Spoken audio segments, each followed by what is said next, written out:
지난 월요일 탤런트 유주은 씨가 27세라고 하는 짧은 생을 마무리했습니다. 한국예술종합학교 한예종이라고 하지요. 이 한예종을 졸업할 정도로 우수한 인재였는데요. 그는 23세에 23살에 드라마 첫 번째 드라마를 찍게 되고요. 이어서 두 번째 드라마까지 촬영하게 될 때는 성공 가도를 달릴 줄 알았습니다. 그런데 그 이후에 3년 동안 전혀 연예 활동을 하지 않으면서 공백기를 가지게 됩니다. 이 3년의 공백기 동안 참으로 힘든 시간들을 보내고 그 기간을 제대로 견디지 못하고 결국에는 안타깝게도 극단적인 선택을 하기에 이르렀습니다. 그녀의 유서에는 연기에 대한 간절함이 가득합니다. 연기가 너무 하고 싶었어. 어쩌면 내 전부였고 내 일부였어. 근데 그 삶을 사는 게 쉽지가 않았어. 다른 어떤 것도 하고 싶지가 않아. 그게 너무 절망적이었어. 하고 싶은 게 있다는 건 축복이지만 그것만 하고 싶다는 건 저주라는 것도 깨달았어. 스스로 생을 마감하기 전에 두고두고 곱씹으며 다듬은 진솔한 고백이 아니겠습니까?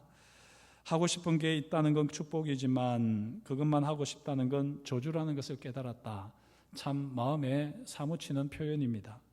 정말 안타까운 것은 이 고백에 이어서 바로 또 표현하고 있는 부분입니다. 하나님은 나를 사랑하시니까 지옥에 보내시지 않으시겠지.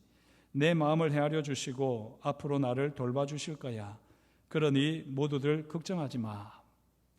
하나님이 사랑하시는 걸 아는데 왜 극단적인 선택을 해야만 했을까요? 하나님이 마음을 헤아려 주시고 앞으로 돌봐주실 것을 아는데 왜 이런 행동을 취해야만 했을까요? 고인에게 누가 될 수도 있기에 더 이상 말씀을 드리고 싶지는 않습니다. 다만 오늘 말씀과 관련해서 한마디가 계속해서 제 마음에 새겨지는 것입니다. 맴도는 겁니다. 조금 전에 말씀드렸듯이요. 하고 싶은 게 있다는 건 축복이지만 그것만 하고 싶다는 건 저주라는 것도 깨달았어. 이 마음을 우리는 어떻게 이해할 수 있겠습니까? 지금 이 여인의 마음을 온통 사로잡고 있는 것이 무엇입니까? 그건 바로 연기입니다. 그토록 하고 싶은 연기 외에는 다른 것이 하고 싶지 않은 그런 마음 상태였는데요. 하지만 그녀는 결국에는 연기를 할 수가 없었습니다. 점점 분노가 쌓여갑니다. 그리고 그 분노는 자기를 향하여 쏟아내게 되고요. 결국에는 극단적인 선택을 할 수밖에 없었습니다. 지금 우리의 마음을 사로잡고 있는 것이 무엇입니까? 그것이 바로 우리의 마음을 다스리는 왕입니다. 돈, 물질, 명예, 자존심, 염려, 근심, 이 모든 것이 우리의 왕이 될 수 있습니다. 우리 마음을 사로잡는 것, 돈, 물질, 명예, 자존심, 염려, 근심, 이 모든 것들의 나라가 될 수 있습니다. 돈이 우리의 마음을 사로잡으면, 돈이 우리의 왕이 되면 우리는 돈의 나라에서 살아갑니다. 명예에 사로잡히면 명예의 나라에서 살아갈 수밖에 없고요. 자존심에 사로잡히면 자존심의 나라에서 몸서리치면서 살 수밖에 없습니다. 심지어는 염려와 근심, 의심의 나라에서 우리는 살아갈 수밖에 없습니다. 지금 여러분의 마음은 누가 다스리고 있습니까? 지금 우리의 마음은 어떤 나라입니까? 사도행전은 시작부터 마치는 그때까지 하나님의 나라 이야기로 가득하다고 말씀드렸습니다. 하나님 나라가 무엇이라고 했습니까? 예수님을 왕으로 모시는 그 모든 시공간이 바로 하나님의 나라입니다. 왕이신 예수님께서 다스리심을 경험하는 순간이 바로 하나님의 나라입니다. 오늘 말씀에 등장하는 고넬료는 이탈리아 사람으로서 이방인이자 군인이지요. 고넬료는 그 누구보다도 충성스럽게 로마 황제를 왕으로 모시는 군인입니다. 그럼에도 불구하고 고넬료는 하나님을 경외하고 가난한 사람들을 도우며 항상 기도하는 사람이었습니다. 고넬료가 얼마나 경건하고 구제에 힘쓰는 사람이었던지 사도행전 10장 22절을 보면 유대 온 족속이 칭찬하더라라고 평가합니다. 이처럼 귀한 사람이었지만 하나님을 경외하며 경건한 고넬료에게도 부족한 것이 있었습니다. 그것은 바로 진정한 왕을 모심으로써 누리게 되는 참된 평화가 고넬료에게는 없었습니다. 팍스 로마나 시대에 유대 변방에서 백부장을 하고 있지만 그 영혼에 진정한 평화는 없었습니다. 어떻게 해야만 고넬료는 진정한 평화를 누릴 수 있겠습니까? 아무리 하나님을 경외하고 경건하고 구제를 하고 기도를 해도 여전히 부족합니다. 왕이신 예수님과 인격적인 만남이 있을 때, 그때 비로소 우리는 하나님의 나라를 이루고 우리 삶의 모든 허전한 것들이 다 채워지는 것을 경험할 수 있습니다. 고넬료를 보십시오. 지금까지 살아온 고넬료의 인생은 자기 노력이었습니다. 그가 하나님을 경외하고 많은 사람들을 구제하고 기도에 힘쓴다고 하지만 그것들이 다 자기 노력이었습니다. 물론 이것으로 사람들에게 칭찬과 존경을 얻었지요. 하나님께서도 기뻐하셨습니다. 하지만 그런 고넬료, 자기 노력으로 그 마음 한켠이 늘 허전할 수밖에 없는 그 고넬료가 안타까워서 하나님께서는 천사를 보내시고 고넬료로 하여금 그 인간적인 노력을 넘어서서 진정한 평화를 누릴 수 있는 답을 제시해 주십니다. 예수님을 인격적으로 만나 왕으로 모시기까지는 그 어떤 사람도 평안을 누릴 수 없습니다. 그 어떤 사람도 영혼의 만족을 누릴 수 없습니다. 비록 사람들이 칭찬을 하고 명성을 얻는다 할지라도 그러나 그 마음 한켠에는 늘 부족함과 갈증이 있을 수밖에 없지요. 예수 그리스도를 왕으로 모시기까지 우리는 여전히 쫓기고 부족하고 갈급한 인생입니다. 이런 고넬료와 그의 가족이 예수님을 인격적으로 만나도록 하나님께서는 베드로를 사용하십니다. 고넬료가 베드로를 초청하여 복음을 듣게 하시지요. 이를 위하여 앞서 행하시는 하나님을 우리는 오늘 말씀에서 보게 됩니다. 사도행전 10장 9절에서 16절을 보게 되면 베드로가 기도 중에 환상을 봅니다. 갑자기 하늘에서 큰 보자기가 내려오는데요, 그 보자기 하늘 봤더니 온갖 짐승들이 있습니다. 그 짐승들은 율법으로 보게 되면 부정한 짐승이라서 거리끼는 것들입니다. 베드로가 이 환상을 보면서 아마 인상을 찌푸리고 그것을 멀리했겠죠. 금기시했겠죠. 그런데 그때 하나님께서 이 동물들을 잡아먹으라 말씀합니다. 아니 하나님, 이 동물들은 율법에서 그 많은 부정한 동물들이 아닙니까? 내가 먹으라고 하지 않느냐? 괜찮다, 먹으라 라고 합니다. 하지만 베드로가 주저하지요. 이렇게 하나님의 말씀이 있고 베드로가 주저하는 것이 3번이나 이어진 다음에 환상이 사라지게 됩니다. 베드로는 하나님을 경험하고 하나님의 나라를 경험하고 하나님 나라를 경험케 하는 하나님의 사역자입니다. 베드로는 왕이신 예수님의 말씀에 전적으로 순종하는 사람이어야 합니다. 그런데 베드로도 예수님의 말씀보다 율법의 전통을 따르는 타성을 아직 온전히 벗어나지 못하고 있습니다. 예수님의 말씀보다 율법의 전통을 우선시할 때 하나님의 나라는 경험될 수 없습니다. 예수님의 말씀보다 우리의 경험과 습관이 우선시될 때 하나님의 나라는 경험될 수 없습니다. 이처럼 율법의 전통과 관습에 매여 하나님의 나라를 온전히 경험하지 못하고 있는 베드로에게 성령께서 친히 역사하시죠. 친히 베드로에게 말씀하시고 환상의 의미를 깨닫게 하시고 주님의 말씀에 순종하게 하십니다. 사랑하는 성도 여러분, 하나님의 나라를 경험하려고 하면 성령의 역사는 반드시 필요합니다. 성령의 역사가 필수적입니다. 우리가 하나님의 나라를 경험한다고 할지라도 우리가 항상 예수님을 왕으로 모시며 살아가지 못하잖아요. 우리도 시시때때로 하나님의 감동을 따라 예수님을 왕이라 고백하고 주님만을 따르며 순종하겠다고 결단하지만 세상에서 살아갈 때 우리는 너무나도 쉽게 우리의 시선과 마음을 세상에 뺏겨버립니다. 세상의 소리와 유혹에 흔들리고 때로는 넘어지며 방황하기도 합니다. 바로 이런 순간에 성령께서 강권적으로 역사하셔서 예수 그리스도께서 우리의 주가 되시고 왕이 되심을 기억나게 하시고 고백하게 하십니다. 이 세상의 진정한 왕이 예수 그리스도이심을 성령께서 다시 한번 친히 깨닫게 해주십니다. 사랑하는 성도 여러분, 날마다 성령의 역사 속에서 예수님을 왕으로 모시는 가운데에 하나님의 나라를 경험하는 하나님의 백성들이 되시기를 축복합니다. 베드로가 이렇게 하나님의 말씀, 주님의 말씀보다도 율법의 전통에 매여서 주저할 때 성령께서 강권적으로 역사하셨습니다. 그리고 성령의 명령을 따라, 주님의 명령을 따라 베드로는 고넬료의 가정으로 가게 되죠.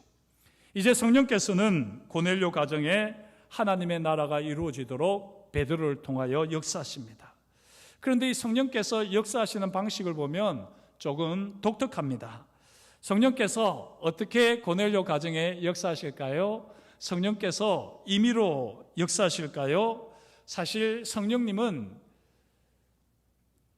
예수님을 영화롭게 하는 사역들을 감당합니다. 우리가 실제로 성령님을 높이고 성령님을 찬양한다고 하는데요, 그거는 오해하는 것입니다. 성령님은 그걸 상당히 불편해 하십니다. 성령님께서는 우리가 오직 예수 그리스도만을 바라보도록, 오직 예수 그리스도를 주로 왕으로 고백하도록 우리 가운데서 역사하십니다. 예수님의 십자가와 부활이 선포되는 자리에 강력하게 역사하셔서 예수님이 그리스도, 주, 왕이 되심을 우리로 생생하게 경험하게 하시는 분이 바로 성령님이십니다. 사도행전 10장 34절에서 43절까지의 내용을 보면 베드로가 전한 복음 설교이지요. 여기서 베드로는 먼저 예수님이 누구신지 선포합니다. 36절 말씀, 만유의 주 되신 예수 그리스도로 말미암아 화평의 복음을 전하사 이스라엘 자손들에게 보내신 말씀이라고 이렇게 바울이 설교를 시작합니다. 바울은 먼저 만유의 주 되신 예수 그리스도라고 선포합니다. 만유의 주, 무슨 의미입니까? 영어로 하면요, Lord of all입니다. 모든 것의 주가 되신다 하는 말입니다. 모든 것의 주가 되시는 분이 바로 예수 그리스도시다, 베드로는 선포했습니다. 그리고 베드로는 나사렛 예수가 십자가에서 죽으시고 사흘 만에 다시 살아나셨다라며 복음을 선포하죠. 그리고 마지막으로 이 일에 내가 증인이다 라고 하면서 베드로는 힘있게 선포합니다. 바로 이때 성령께서 베드로의 복음의 설교를 듣는 모든 사람들에게 내려오셨습니다. 성령께서도 베드로와 함께 친히 십자가와 부활의 증인이 되셨습니다. 지금 이방인 군인 장교인 고넬료와 가족들은 베드로의 간정에 마음을 엽니다. 사실은 베드로의 간정에 마음이 열렸다기보다는 이미 간절한 마음으로 베드로를 통해서 주시는 주님의 음성을 기다렸고, 주님의 말씀이 선포되어질 때 복음을 듣는 순간 성령의 강력한 임재 속에서 고넬료를 비롯하여 온 가족이 방언을 하게 되고요, 하나님을 높이는 신령한 노래를 부르게 됩니다. 그리고 그때 베드로와 함께 왔던 주의 백성들도, 주의 종들도 깜짝 놀라는 것이죠. 이방인들도 우리와 같이 성령을 받게 되는구나, 깜짝 놀랐습니다. 고넬료는 이제 진정한 왕, 만유의 주가 되시는 예수 그리스도를 확실하게 알고 경험합니다. 성령께서 역사하시는 가운데에 예수님의 십자가와 부활을 들을 때에 주님의 강력한 임재를 고넬료와 그의 가족들이 다 경험했습니다. 하나님의 나라가 고넬료 가정에 임하는 순간이지요. 성령이 아니고서는 그 누구도 예수를 주, 왕이라고 고백할 수 없습니다. 성령께서 임하셔서 예수 그리스도를 만유의 주, 만왕의 왕으로 고백하는 사람들에게 이제 하나님의 나라는 강력하게 임합니다. 이 세상의 그 무엇도 왕이신 예수 그리스도를 대신할 수 없음을 확실하게 깨닫게 되는 놀라운 성령의 역사가 나타나게 되지요. 이제 고넬료의 경건과 구제와 기도는 온전해졌습니다. 그전에도 참 경건한 삶을 살았고요, 많은 가난한 사람들을 도왔었고 항상 기도하는 사람이었습니다. 하지만 그런 고넬료의 노력이 하나님 보실 때 안타까웠거든요. 이제 성령께서 강력하게 임하시는 가운데 예수 그리스도께서 주 왕이 되심을 경험하며 그가 경건한 삶을 살고 기도하고 구제하게 될 때에 하나님의 나라가 구체적으로 이루어지는 것을 경험합니다. 하나님께서 진정으로 기뻐하시는 삶을 비로소 살게 됩니다. 이후에 베드로의 사역을 사도행전이 말을 하지 않는 걸 보면요, 베드로의 사역 중에서 가장 아름답고 귀한 사역이 이 고넬료가 하나님을 경험하는 사역이 아니었을까 생각을 하게 됩니다. 사랑하는 성도 여러분, 베드로를 통해서 고넬료 가정이 하나님의 나라를 온전히 경험했던 것처럼 이 시대 하나님께서는 우리를 베드로처럼 사용하시기를 원하십니다. 성령께서 우리와 함께 하셔서 예수 그리스도를 주 왕으로 모시는 우리를 통하여 세상 사람들이 하나님의 나라를 경험하도록 하나님께서는 우리를 증인으로 세상에 보내십니다. 하나님의 나라가 무엇입니까? 왕이신 예수 그리스도께서 다스리심을 경험하는 삶의 자리가 모두 하나님의 나라입니다. 어떻게 왕이신 예수 그리스도께서 다스리심을, 하나님의 나라를 경험할 수 있을까요? 오늘 말씀을 통해서 우리가 알 수 있는 대로 성령께서 강력하게 역사하실 때, 성령께서 역사하시는 가운데에 예수님의 십자가 은혜와 부활의 영광과 능력을 경험할 때, 예수 그리스도께서 만유의 주가 되심을 우리가 고백할 때 하나님의 나라를 확실히 경험하는 놀라운 역사가 있을 줄 믿습니다. 이 일 가운데 귀하게 쓰임받는 저와 여러분이 될 수 있기를 주의 이름으로 축복합니다. 예수 그리스도가 왕이 되시는 하나님의 나라를 경험하기까지는 아무리 종교적인 열심과 행위가 있더라도 아직 하나님 보시기에는 부족할 따름이요, 안타까울 따름입니다. 아직도 성령의 임재와 충만을 경험하지 못한 사람들, 아직까지도 하나님의 나라를 경험하지 못한 사람들, 예수 그리스도를 왕으로 모시지 않는 사람들에게 예수 그리스도의 십자가와 부활을 증언하는 가운데 성령께서 강력하게 역사하는 것을 경험케 하는, 하나님 나라를 경험케 하는 복된 삶이 되시기를 주의 이름으로 축복합니다. 에디 제이쿠라고 하는 분이 쓰신 책이 있습니다. 세상에서 가장 행복한 100세 노인이라고 하는 책인데요, 작년에 103세로 별세하신 것으로 제가 알고 있습니다. 이 에디 제이쿠는 1938년 11월 9일부터 1945년 5월까지 단지 유대인이라고 하는 이유만으로 히틀러의 유대인 학살 정책의 피해자로 살았던 그 고난의 시기를 글로 썼습니다. 마지막 1년 3개월은요, 우리가 잘 아는 아우슈비츠 수용소에서 험난한 세월을 보냈습니다. 인간 이하의 생지옥이라 그는 그렇게 표현을 했습니다. 얼마나 죽을 고생을 하였든지 그가 구사일생으로 탈출하게 되었을 때에, 그 자유의 몸이 되었을 때에 그 몸무게가 28kg밖에 되지 않았답니다.